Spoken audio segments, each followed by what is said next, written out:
తులవారికి కనుక చూసుకున్నట్లయితే ప్రధానంగా ఇప్పుడు పంచమంలో రాహు ఉంటూ లాభంలో కేతు ఉంటూ గ్రహాలన్నీ కూడా కాలసర్ప యోగంలో ఉన్నాయి. ఈ కాలసర్ప యోగంలో మనకు 3 నెలలు ఉంటాయి. ఆగస్టు 15వ తేదీ నుంచి రవి సింహరాశిలోకి ప్రవేశించి సెప్టెంబర్ 15 వరకు రవికేతువులు కలిసి ఉంటారు. దాని తర్వాత కన్యారాశిలోకి వచ్చేస్తాడు రవి తులవారికి. అదేవిధంగా మరొక విషయం ఏంటంటే ఇక్కడ గురువు కూడా నవంబర్ మాసం నుంచి వస్తున్నాడు. నవంబర్ 1 నుంచి 25 వరకు ఆ 2 గ్రహాలు సింహరాశిలో కలిసి ఉంటాయి.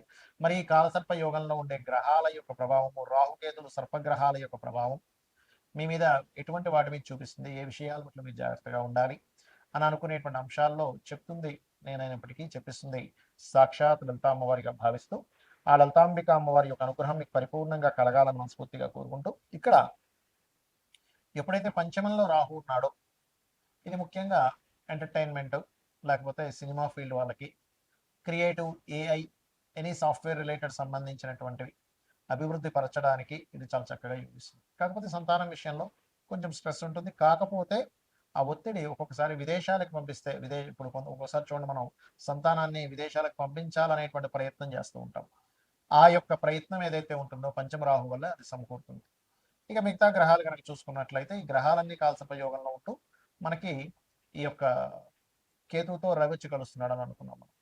కాబట్టి ఈ యొక్క రవి కేతువుతో కలుస్తున్నందుకు కొంత ఈ గవర్నమెంట్ రిలేటెడ్ సంబంధించినటువంటివి ఏమైనా కొన్ని లాభాలు పొందడం, కొన్ని ఆటంకాలుగా లాభాలు పొందడం జరుగుతూ ఉంటుంది.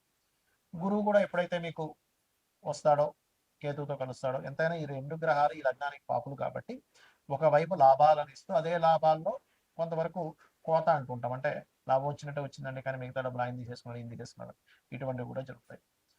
ఇక మీరు నిత్యము కూడా దుర్గాదేవిని కనుక ఆరాధించినట్లయితే మీకు అన్ని విధాలా బాగుంటుంది. మరియు మరొక విషయం ఏంటంటే ఇక్కడ సినిమా ఫీల్డ్ వాళ్ళకి, క్రియేటివ్ ఫీల్డ్స్ వాళ్ళకి చక్కటి అనుకూలమైనటువంటి వాతావరణం లభించనుంది. అందులో ఎటువంటి సందేహం లేదు. మరియు ఈ కాలసర్ప యోగంలో ఉండేటువంటి గ్రహాల మూలంగా ఏమీ భయపడాల్సిన పని లేదు. ఎందుకంటే ఇది జన్మజాతకానికి అప్లై అవ్వదండి కాలసర్ప యోగం. కాలాల్లో జరిగేటువంటి అంశాలు.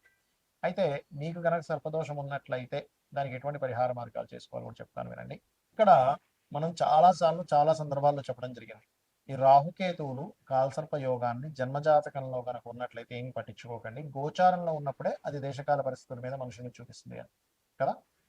చాలా ఉదాహరణలు కూడా చెప్పాను. చిరంజీవి గారు పెద్ద పెద్ద ఇప్పుడు ఒక దాదాపుగా 170 మంది ప్రెసిడెంట్ల జాతకాల్లో కాలసర్ప యోగం ఉంది అని. ఇది జన్మజాతకంలో ఉంటే మనందరం ఏంటంటే కాలసర్ప యోగం ఉంది, జీవితం ఏమైపోతుందేమో అనుకుంటూ ఉంటాం. మెగాస్టార్ చిరంజీవి కూడా ఉందని చాలాసార్లు చెప్పాను. కాబట్టి ఇది ఎందుకు గుర్తు చేస్తున్నా అంటే నేను మీకు గోచారంలో కాలసర్ప యోగం రావడం వేరు, జన్మజాతకానికి రావడం వేరు. గోచారంలో వచ్చినప్పుడు జన్మజాతకం మీద కొంత పర్సెంట్ పడుతుంది, ఒక 10 to 15%. దేశకాల పరిస్థితుల మీద 85% పడుతుంది దాని ఎఫెక్ట్ అనేది. అందుకే మనం ఇప్పుడు చూస్తున్నాం ఈ యుద్ధాలు అనుకోండి, ఇవన్నీ కూడా. అయితే ఇక్కడ ఎప్పుడైతే ఈ గ్రహాలన్నీ కూడా ఈ కాలసర్ప యోగంలోకి వస్తున్నాయో దీని గురించి మీరు ఏం భయపడకండి. ఓన్లీ 10 to 15% నేను చెప్పిన రెమెడీ చేసుకుంటే సరిపోతుంది. ఏది పర్సనల్ చార్ట్ విషయంలో. కానీ దేశకాల పరిస్థితుల్లో దీని యొక్క ప్రభావం ఉంటుంది. మరియు ఇది కాకుండా సర్పదోషం అంటారు, అది వేరు. కాలసర్పదోషం లాగా గ్రహాలన్నీ, అసలు కాలసర్పదోషం అంటే ఏంటి, రాహు కేతు 180 degrees ఒకదాని కూడా ఆపోజిట్ లో ఉండగా గ్రహాలన్నీ చంద్రుడితో సైతం అన్ని గ్రహాలు ఒకవైపు వచ్చేసేయాలి, వన్ సైడ్ మొత్తం ఖాళీగా ఉండాలి.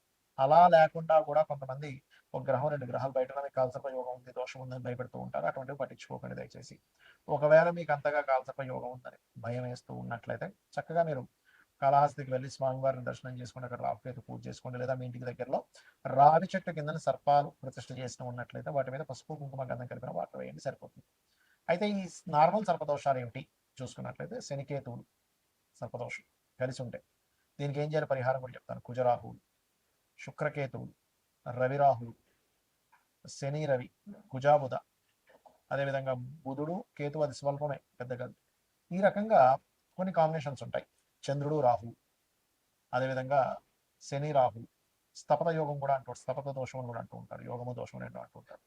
ఈ రకంగా ఇది కూడా ఇస్తుంది. ఇది సర్పదోష సంబంధించిన కాంబినేషన్స్. దీనికి ఏం చేయాలి అంటే మీకు దగ్గరలో ఇప్పుడు ఆలయాల్లో చూడండి రావి చెట్టు ఉంటుంది, రావి చెట్టు కిందని సర్ప ప్రతిష్ఠ చేసి ఉంటాయి.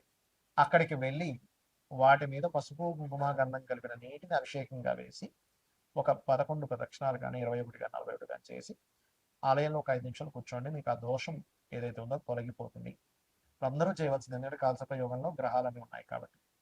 ఇక మరొక విషయం ఏంటంటే ఎప్పుడైనా సరే ఈ కాంబినేషన్స్ ఉన్నప్పుడు మనం ఏదో అయిపోతుందని కాదు.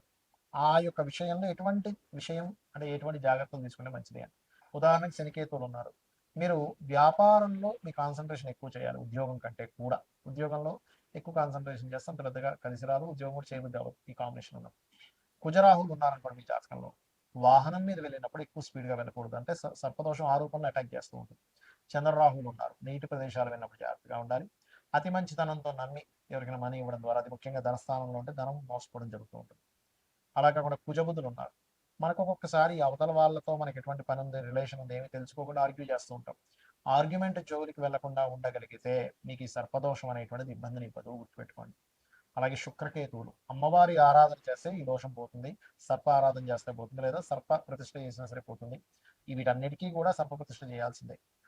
అయితే ఇక్కడ రాహుతోని కేతుతోని కాంబినేషన్ కనుక ఉన్నట్లయితే మరింత ఎక్కువగా ఉంటుంది ప్రబలంగా. అదేవిధంగా రాహు మేషరాశిలోని లేదా సింహరాశి వృశ్చిక రాశిలో ఉన్న సర్పదోషంగా చెప్తూ ఉంటారు. సింహరాశిలో ఉంటే పితృదోషంగా చెప్తూ ఉంటారు. రాహు కానీ శని కానీ కలిసి ఉంటే ఎక్కువ పితృదోషంగా చెప్తూ ఉంటారు. అలాంటప్పుడు అటువంటి పితృదోషాలు ఉన్నా కూడా స్త్రీ జననం జరిగితే దోషం పోతుంది. ఒక్కొక్క దానికి ఒక్కొక్క ఎగ్జంప్షన్ అనేటువంటిది ఉంది. ఏమి చేస్తే ఏమి క్లియర్ అవుతుంది, లైఫ్లో ఇటువంటి మలుపు తిరిగినప్పుడు ఇటువంటి ఫలితాలు వస్తాయి అనేటువంటిది. రవిరాహుల కాంబినేషన్ ఉన్నప్పుడు ఎక్కువగా ఈ ఫుడ్ విషయంలో జాగ్రత్త పడాలి. అంటే మనం తీసుకునేటువంటి ఫుడ్ ఎలాంటివి తీసుకుంటున్నాం, ఎందుకంటే ఇది డైజెషన్ సిస్టమ్ని పాడు చేసుకుంటూ వెళ్తూ ఉంటుంది ఆ దోషం అనేటువంటిది. ఆ రకంగా శని, ఒక్కొక్క గ్రహము ఒక్కొక్క ఫలితాలను ఇవ్వడం. శని రాహువులు అంటే ఇదేంటంటే, శని రాహువులు ఉన్నప్పుడు చిన్న స్టేజ్ నుంచి ఎదుగుతూ ఉంటాడు, పట్టుదలతో వెళ్తూ ఉన్నట్లయితే బాగుంటుంది, కానీ జాబ్లోనే ఎక్కువగా ఇక్కడ సక్సెస్ అవుతూ ఉంటాడు. ఈ రకంగా సర్పదోషం అంటే మీది ఏదైనా ఒక గ్రహం కేతువు కలిసి ఉన్నప్పుడు ఆ పర్టికులర్ మహాదశల్లో, ఆ అంతర్దశల్లో ఎక్కువగా సర్ప సంబంధించినవి చేసుకోవాలి. ఇందులో ఏమండి నాకు అంత స్తోమత లేదు, సర్ప ప్రతిష్ఠ చేయలేను, మాకు దగ్గరలో ఆలయాలు కూడా లేవు అన్నప్పుడు గరుడ పురాణం గనక చదివినా విన్నా మంచి ఫలితాలు ఉంటాయి. ఇప్పుడు మీకు చదవలేరు, యూట్యూబ్లోకి వెళ్ళి సామవేదం గారితో ఇంకెవరితో మంచి మంచి ప్రవచకులు ఉన్నారు, వారిది కనుక మీరు తీసుకుని గరుడ పురాణం విన్నా కూడా ఈ సర్పదోషం అనేటువంటి తొలగిపోతుంది, గుర్తుపెట్టుకోండి.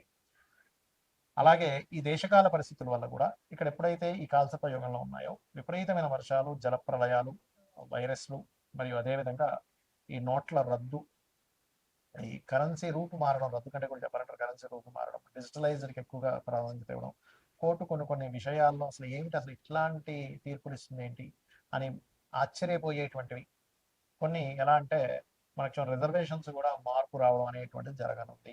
ఎందుకంటే కాలంలో ఎప్పుడూ చూడనటువంటి కాంబినేషన్స్ వస్తున్నాయి, అందుకని ఇటువంటివన్నీ కూడా జరుగుతాయి. బికాస్ ఆఫ్ ఇక్కడ ఈ కేతు ఎప్పుడైతే పంచమ స్థానంలో ఉన్నాడో ఈ సంవత్సరానికి రాజు గురువు అవుతున్నాడు, కేతుతో కలుస్తున్నాడు. కాబట్టి మన యొక్క ఏవైతే మనం రాసుకున్న రాజ్యాంగంలో అనేకమైనటువంటి మార్పులు జరగనున్నాయి. రాజ్యాంగంలో ఉన్నటువంటి ఆర్టికల్స్ ఏవైతే ఉంటాయో, మనం ఏవైతే పెట్టుకున్నామో కొన్ని ఆర్టికల్స్, అవన్నీ కూడా చాలా మటుకు ప్రక్షాళన జరిగేటువంటి యోగాన్ని ఈ రాహుకేతువులు, గురువు, రవి వీళ్ళందరూ ఇవ్వబోతున్నారు. శ్రీమాత్రే నమః.